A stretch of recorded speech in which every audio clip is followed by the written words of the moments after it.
Mike, what's your top tip for actuaries wanting to future-proof their careers? In the early years, keep on learning to write. Mid-career, that's largely around working with other people and working how to get the best out of them and the best out of yourself, I think. So those softer skills, I think, are the best ones. You'll always do the technical stuff. You'll pick that up, but it's those ones. I am an actuary. I am an actuary. I am an actuary. Welcome to the We Are Actuaries podcast, where you'll meet leaders who use their actuarial powers to solve a range of problems and make a real difference. I am your host, Julia Lessing, and I'm a qualified actuary based in Australia. I help actuaries develop communication and leadership skills to build great actuarial careers. So settle in, learn from the best, and be inspired. Hi everyone, today we're talking about actuarial education. No matter where you are in your actuarial career, your professional education and ongoing lifelong learning will form a strong foundation for your career success.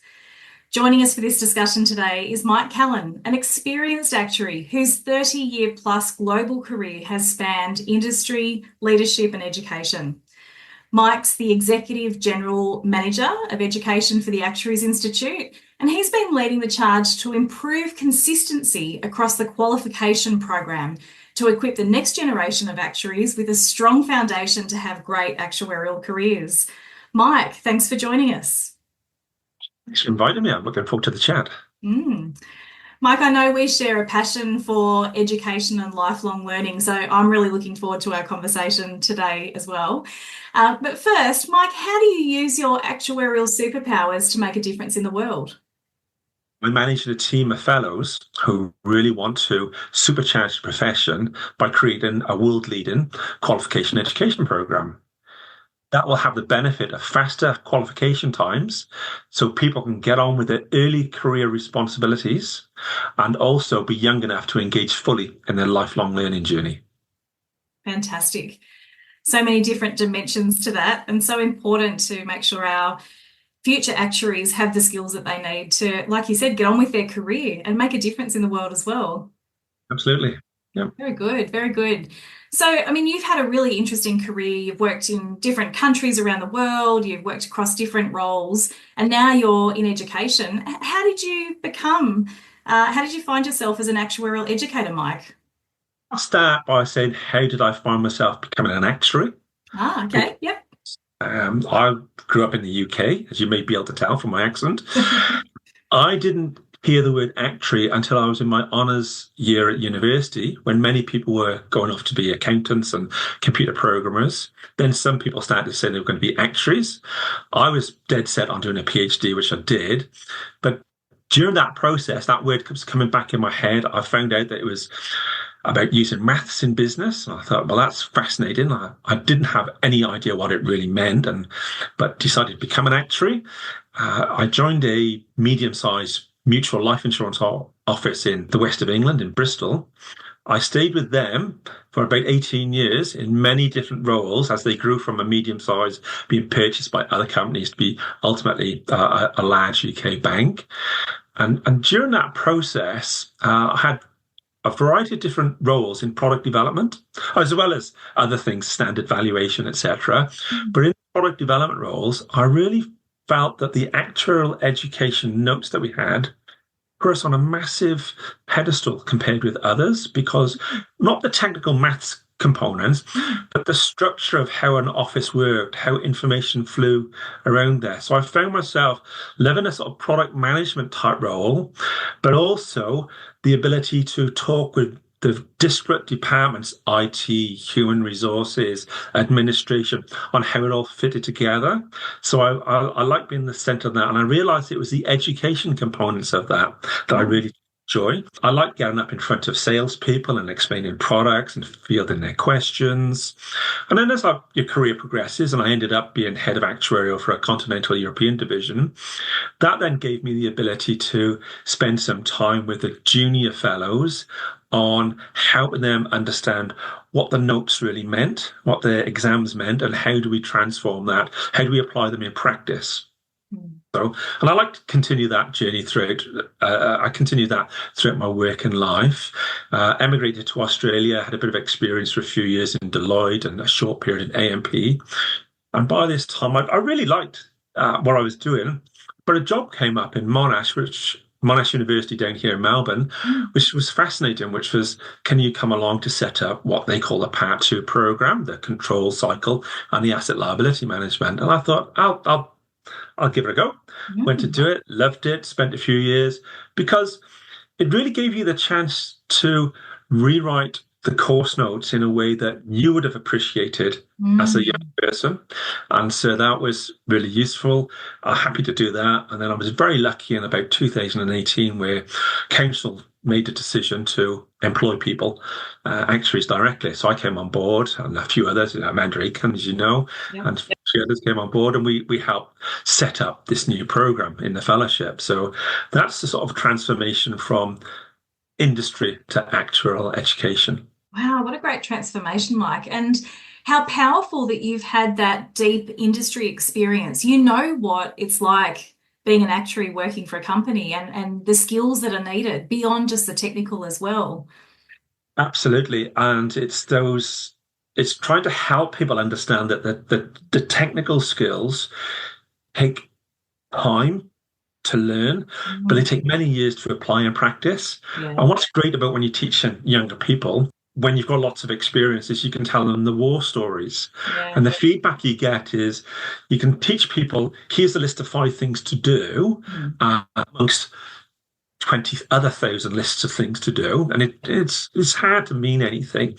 But then you tell a story about how you didn't apply the 5th one and everything fell over, and they remember it. So it's those little pearls of wisdom you can give to people to think about stuff. So we're not trying to get them to remember every single list of information, but we're trying to sort of change their brain to think like an actuary, to be able to that ability to stand back from questions and think more widely than maybe some other people do. Yeah, and that's so important, isn't it? Because we are all a work in progress throughout our careers. And so, even if I think back to what I knew and what I learned as part of my foundational actuarial studies, some of it I don't remember. Not all of it I knew what to do with at the time. So it's sort of this evolution. That's right. There's a very famous physics guy, Neil deGrasse Tyson, I think his name is. I'm horrible with names, hopeless, sorry. But I've heard him explain it a few times. We taught you these math things, not because we wanted you to remember that formula, but we wanted to change the way that your brain thought. And remember Naomi, last year's president, she was always talking about this thing in the brain of how the elasticity of being an actuary. And so it's not the specifics, it's the general way it shapes your brain I think was really useful. Yeah, amazing. And amazing that you've got that context and perspective to be able to bring that to the education process as well, that sort of understanding of that evolution and the way that we need to change. Absolutely. I'm a bit of a history buff, so I do like the old actuarial history, and you can look through that stuff. But I felt one of the biggest challenge was everything sort of looks a bit easy when you're a bit sort of long in the tooth because you've done it so many times. And you have to remember that somebody who's 20, 22, 23, the average student, their understanding of the world is very different to yours or mine. And so what we've done in the new program, if you like, is really try and think from that bottom-up perspective. So being underneath the pile of information, how can we scaffold it in a way that it makes sense to people? Because otherwise you find that people, they don't grasp some of the concepts we teach them because, perversely enough, we don't bother teaching them because they're so obvious to us that we don't. And we forget to teach those basics, but actually they're really important foundations. Really simple techniques. I mean, every actuary knows one of the main things we do is have a great ability to set expectations and measure actual results. That vital component in the monitoring process that we do. And we just do that so obviously. When you look through the course of reading from the foundation onwards, it's touched upon very, very lightly, even though that's a core component of what we do. So it's just bringing those ideas and thinking, it's touched upon lightly because it's so obvious to us. Why would we mention it? In fact, if you don't know about it, it's confusing. And I've had chats with other people throughout the years where they're not actuaries, and they have no concept of the distinction between the expected one and the actual one. And it's a bit by magic that we do it. But no, it's our bread and butter. It is. It's quite fundamental. And then the overlay of all of that is that the world's changing around us. Technology is changing. We've got things like generative AI. And so thinking about teaching and learning in that context as well, we have to keep modernising and revisiting and improving as we go to make sure our students are well equipped. For those of us who are natural lifelong learners, it's just a wonderful opportunity that information is changing so rapidly and we can sort of fight to get on top of it. But let's remember we're a small profession, but there are very many people in there who are willing to give their time to the profession. Yeah. And so you're not on your own. For example, on the Gen AI, we know that the Data Science Practice Committee are very sort of a bunch of volunteers who give their time generously to the profession, but they're always sharing information, and many of them are working at the forefront of those ideas. And so we, as a general member, we can sort of quickly see what's going on. Yeah, absolutely. And in my experience, Mike, the profession's always been full of people who are willing to help each other and to share advice and share information. So I think there's such a great opportunity for us to be able to work together in that way and collectively kind of ensure that we're all learning what we need to. Absolutely. And one of the experiments that we're running at the moment is with members of DSPC. We essentially created a modern version of a reading list. Oh, really? Which is essentially the AI and data science learning resource that we've just launched on Canvas. We've had about 200-300 members have joined already. And that is basically about 10 different ideas, one of them being for Gen AI. And then we've got a couple of people who are looking at the Gen AI. They're experts. John Chen, one of our counsellors, he's kindly gives his time to say, if you want to know about Gen AI, why don't you have a look at these 10 items of interest, ranging from papers to videos, podcasts, etc. And so this is just a modern version of that concept of the profession being a fraternity, or whatever the right word is, of people who are willing to share information. So now we've got an electronic means that we can try and share that. Yeah, curated information. And that's available to all Actuaries Institute members, Mike? All Actuaries Institute members, just through our the website. You go through the CPD page from memory and just click a button, and it'll lead you. It'll give you some information on how to join. Yeah, very good, very good. Thank you for sharing your story about how you've become an actuarial educator via being an actuary and some of your thinking around that education process. You now lead all aspects of the Actuaries Institute's education activities, and you've built a team of chief examiners to lead each subject. Can you tell us a bit about the role of this chief examiner in the new world? Sure. So we didn't do things in a vacuum because, as you know, we've had many volunteers for many, many years. I think 1980s when we started doing the fellowship parent-free stuff in Australia. And so we've had all these volunteers over the years building on information. The change with the new chief examiner is that this person is responsible for the entire process, or they're responsible for the student journey. So they're responsible for making sure that there's adequate material for the student, that's of the right standard, education standard. There's enough worked examples. They run tutorials. They do write the exams with massive oversight from other people in the profession. So they have these processes to work within, with an underlying or an overarching theme, if is the right way of saying it, is that the Institute expects a well-prepared student should pass. So the chief examiner's role is to make sure that they're giving students that opportunity. They are preparing them. Clearly, the students themselves have to do all the work and all the excess hours, and they're crying at midnight because they don't understand a learning objective and endless cups of tea and biscuits as well. We've all been there, Mike, haven't we? So they're with that theme, and then we can look at all the chief examiners and we can work with all of them and have a set of processes by which they all do this. And which means, for example, when you come to do an exam, as you go through your various stages, when you open up the exam paper, obviously you're going to panic and thinking, well, how did they dream up these questions? Yet there'll be a similar structure. for example, the way that we ask questions and the way that we write marking guides. There's a lot of consistency throughout the processes. And that then gives people a fairer chance. They're not going to turn up and it's just some random, it'll feel like a random question, of course, but there will be like a scientific basis behind what's been asked of students. It's connected to the learning outcomes. It's connected to what they've been taught and the materials as well. So it should be a level playing field.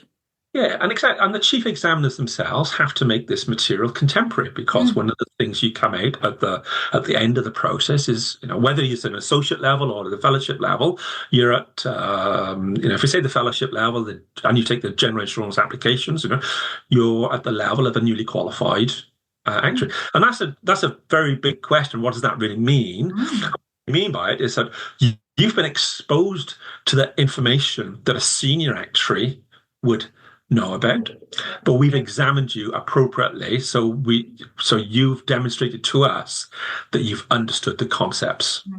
And that's like the chief examiner's role. So they have to think not about the student journey, but they have to make sure that student gets to the standard required. And so they have to involve themselves in as observers to various practice committees and really understanding what's going on at the institute and the profession itself. Plus all those new things, all the sort of Gen AI, and how does that affect the way that you examine, and how does that affect the way that you set assessments to make sure you're testing somebody's ability to demonstrate they understand a learning objective rather than their ability to put a response into ChatGPT or something. Yeah, it's an interesting topic, and we could probably talk a lot about the impact of Gen AI on education. I know it's a hot topic right across not just what we're doing with the Actuaries Institute, but across universities as well. But I guess it comes back to that point that you were making about making sure that our learning materials are contemporary and that we're assessing in a way that's actually, checking that our students have learnt the learning outcomes and that they're equipped to go into the workplace and be actuaries in today's workplace. Oh, absolutely. And the qualification journey itself is vitally important, but we should always remember that it's a part of your lifelong journey. It's a formal part, it's a huge part, and it's a wonderful part to get through. And the sense of relief. I'm going to the graduation dinner in Melbourne Tuesday night, and there'll be so many happy people there who've got through that. So, and plus their beaming parents who've stood by them and given lots of support over the time. But it just doesn't end there. No, it doesn't. It doesn't. I mean, and even though that dinner is such a big milestone for us in our actuarial careers, our education doesn't end at that dinner. It doesn't end when we become an associate or a fellow. But Mike, what do you think needs to change to make sure that actuaries have what they need to continue that lifelong learning once they've finished their formal education?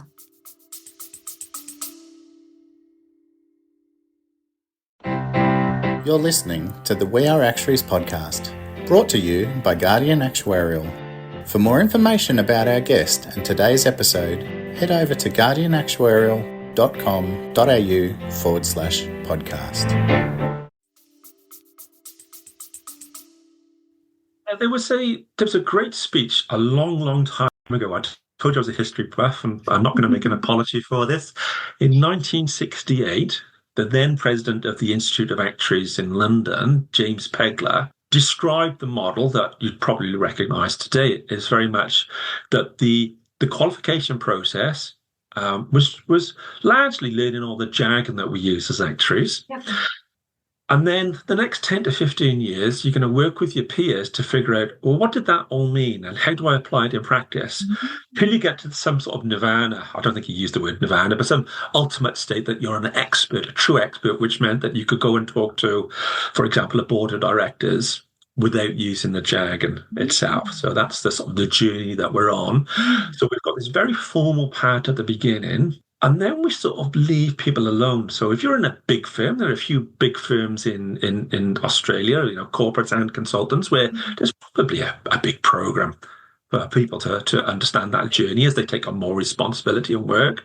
But I think the profession itself, we could do more. We could think about having more structured programs on that technical side, helping people to realise that those exams you sat were professional development exams. They're necessary for your workforce. They weren't just a hurdle to go through.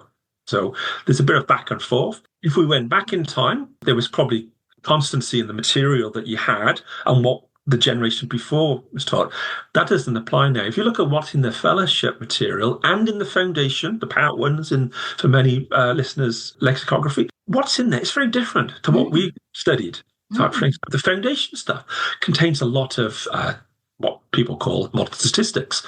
So a lot of GLMs and GBMs are in the early stuff, a lot of time series things, as well as the traditional type stuff. And everybody will be pleased to know that those things that we got burned on, those endless symbol manipulations of those commutation functions are no longer in the course. Oh, right. The other concepts are still in there. The fellowship subject itself is very contemporary. It's just contemporary practice. So I always give a big shout out to Georgina Hemmings, who did a change to the life course a few years ago. She put IFRS 17. She had a lot of support from people around, but she did lead it and got IFRS 17 in before it was sort of like formally launched in Australia. So that's an example of it is leading.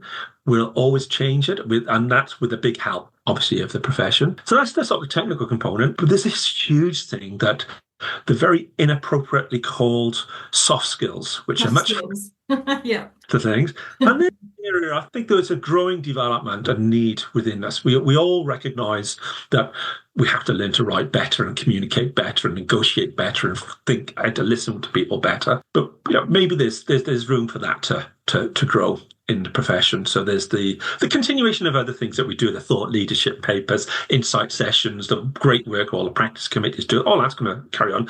Maybe there's a bit of sort of like sticking bits together to get people to change our culture to be those lifelong learners. Yeah, because it sounds like, Mike, you learnt some of those. I'm going to use the word soft skills because you used it, but communication and leadership skills, you learnt those on the job in your early roles, or maybe you already brought them to the roles. I'm not sure, but I guess we all come with a different sort of baseline around those skills. It's not part of our formal education at this stage. Well, I was lucky enough to fail many times and have a career that went up and down, up and down, up and down, but just was persevered with it. I didn't have a natural styles. I was hopeless at communication because all I wanted to do was maths. Right. And I still do now. I love to squirrel away and do some maths in the background. And it wasn't until because I was in a traditional life company, you didn't get a lot of opportunities to do much writing. But when I hit that sort of first sort of mid-senior management role, and I was watching this guy write a report to a board, and I was thinking, that's the course notes, you're just stealing them. And I didn't even make the connection between the course notes and how to use them in work. I realised that you have to learn to write, you have to communicate, and that's the main one. And the best writing I've done is more recently over the last 6 years, because we've been forced to learn to write properly as we've rewrote the education material. So go through 10,000 pages of writing, and that's enough to supercharge your writing skills. But there's so many other things we need to learn. I mean, obviously we're a very broad church of people in the actuarial community. There's many that like to say, I don't really care much for that. I want to do my type of valuation work that they like doing, and there's a room for that. And then there's a room for the ones right up front they're no longer actuaries in the sense of the day-to-day work, but they retain those actuarial skills as their C-suite executives, etc., and leading businesses around the world. So there's a broad set of skills that we need to help, and I think it's just understanding what the membership needs and what the membership wants. And when I say membership, I don't mean the individual member, I mean the individual and the collective. So for an individual to say, I don't need that, whereas the collective say, oh, well, we think you do. Yeah, I mean, we exist within an ecosystem, don't we? So, and so much diversity across that ecosystem of our profession. Actuaries in different roles with different needs, and those needs won't be static. They'll change throughout the career continuum as well. So even though an actuary might be saying, as you've just, the example you've just given, oh, I'm in a valuation role, this is what I'm doing. Well, that's fine, but you may not be doing that for the rest of your career. You may want to move into a different role, and you might need some different skills to do that. So what's available to tap into to learn what you need? Exactly. And so our members over the last sort of 5 years, the younger ones have gone through the associate program. I think it's 5 or maybe 4 years. We've forced them to do the data science principles type stuff because we used to be the data analytics working group recognise, the foundation syllabus not strong enough. It needs to have this component in there. So the young ones are coming through and they're seeing it. They're used to doing R and Python, as well, obviously Excel. It's just a bread and butter to them. And these techniques, they pick them up. You go and talk to a young person, they'll use words quite freely that sometimes don't mean much to some of us. Oh yeah, I built an augmented neural network. I think, oh great. They've picked up the new techniques easy or quite readily. I think maybe that if you're more mid-career, we might want to think about those technical skills as well, upskilling, what change.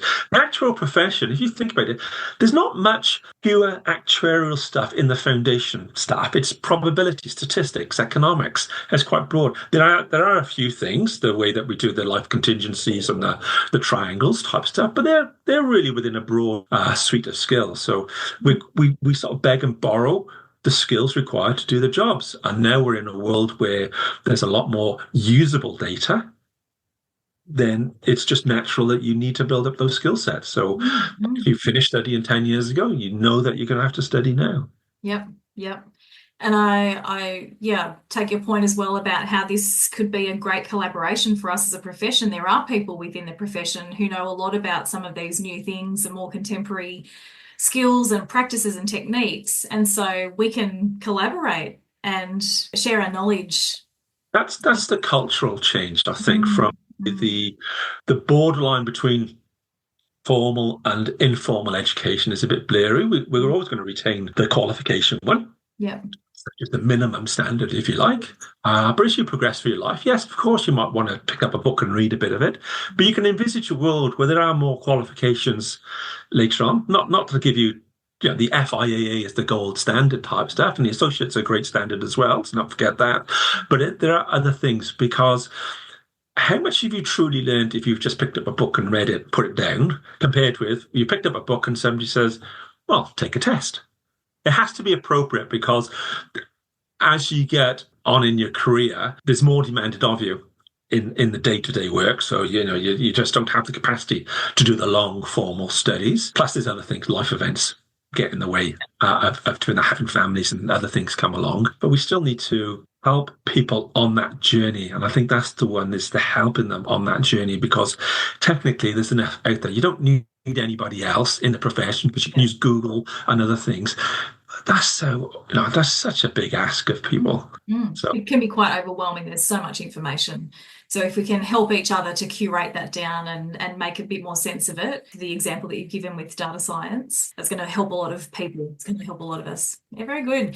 Well, Mike, thanks for sharing your bit about your career journey and how you became an actuarial educator now, and also a little bit about the current education program at the Actuaries Institute, and also your thoughts on lifelong learning. I've got one more question for you, and it's this. Mike, what's your top tip for actuaries wanting to future-proof their careers? In the early years, keep on learning to write. Mid-career, that's largely around working with other people and working out how to get the best out of them and the best out of yourself, I think. So those softer skills, I think, are the best ones. You'll always do the technical stuff. You'll pick that up, but it's those ones. Great advice. Mike, thank you so much for your time today. It's been really great having this chat. Thank you. It's been a pleasure. Thanks, Julia. So there you have it. Real life stories and practical tips from a leader using their actuarial superpowers to make a difference in the world. If you enjoyed this episode, feel free to get in touch, subscribe, leave us a review, and share it with your network. You'll find details from today's interview in the show notes below and on our website www.guardianactuarial.com.au. Until next time.